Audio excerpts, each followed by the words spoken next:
balik tayo kay player. After natin makabalik kay player, punta tayo dito sa ilalim, lagay natin yung private. Yan, so private int speed. So yung speed natin 5 para pag ginalaw natin yung player natin, and then after nun, dito sa baba ng constructor natin, maglalagay lang tayo dito ng movement niya. So lalagay natin public void and then move left. So pag magmo-move siya ng left, gawin natin x minus equal sa speed na meron tayo kasi papunta siya ng left. Kaya naka-minus tayo. Kung titignan nyo yung Cartesian plane guys, dapat when you are working with game, you are familiar with Cartesian plane. Para pagdating sa mga coordinates, hindi po kayo malito. So if nakalimutan nyo na, for example, yung Cartesian plane, you can check it sa Google naman. So ang next naman natin, since ito naman ay movement siya sa right, so instead of subtraction, gagawin natin siyang plus.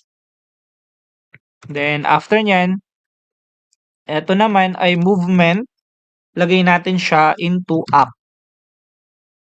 Then ang up natin is set natin siya. So sa Cartesian plane, ang up natin is y-axis siya. Okay? So lalagay natin dito is y minus speed. Then copy and paste. So sa move down naman, ayan. So sa baba will be positive. Okay? So yan ngayon yung sa movement natin. Now, gagawin natin next is babalik tayo dito kay game panel. So kay game panel, ang gagawin natin first is mag-a-add tayo dito. So ang gagawin natin, implement natin yung key listener natin. Ayan, kasi gagamit tayo ng keys para makapag-move yung user natin. Ay, oo nga, hindi siya napalitan. So, kailangan natin palitan ito ng Y. Ayan. Kasi baka mali yung movement ng character natin. So, after nyan, ng key listener natin, ang next na gagawin natin, dito, sa baba niya, mag-a-add tayo ng key listener sa mismong game panel natin. And then, after nyan, dito sa baba ay magsiset tayo ng ano lang natin to. Yan. So, sa labas nitong paint component, ayan, sa baba niya, maglalagay lang tayo ng override. And then, ilalagay natin yung public, void, tapos pangalan natin na key press. Sa key press natin, call out natin si key event. Tapos, maglalagay tayo ng object na E for short for event. Then, opening and closing curly bracket.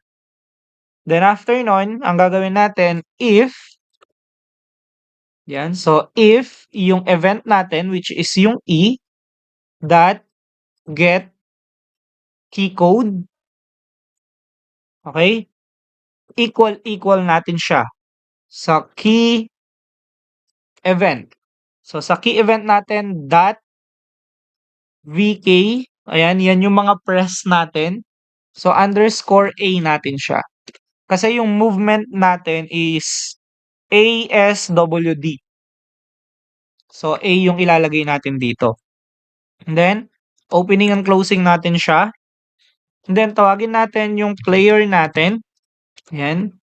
That, so, move left natin siya. Kasi yung A ay pa-left siya. Then, another thing, let's do another if. Ang if natin, E.get key code. Ayan. And then, equal lang natin siya sa key event that ang gagawin natin dito, VK underscore, let's say yung D naman ang gagamitin natin. So, yung D natin ay player dot move up. Kasi pataas yung D. Then, another if tayo dito. So, sa if natin, copy na lang natin to. Then, paste natin siya dito. Pero papalitan natin ito ng, let's say, ito ay sabihin natin D move right. Mali ako dito. Move right. Ito yung W naman natin. Ito naman yung player move up natin, which is move up. Yan. Then copy, paste.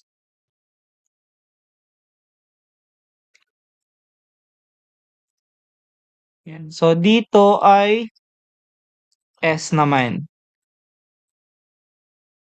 So dito naman yung move down natin. Yan. So yan ngayon yung ating mga movement. Now, sa games kasi guys, hindi pwede na mag-move tayo tapos hindi natin siya ire-repaint. Kasi baka lumitaw yung previous na movement natin. So, ang gagawin natin, call out natin yung repaint natin dito. Okay, so after nun, ang next naman natin is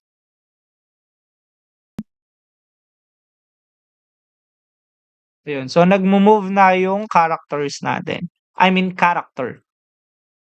So, when I press yung W, dapat up. Kapag S ay down. Kapag A ay left. At kapag D naman ay right.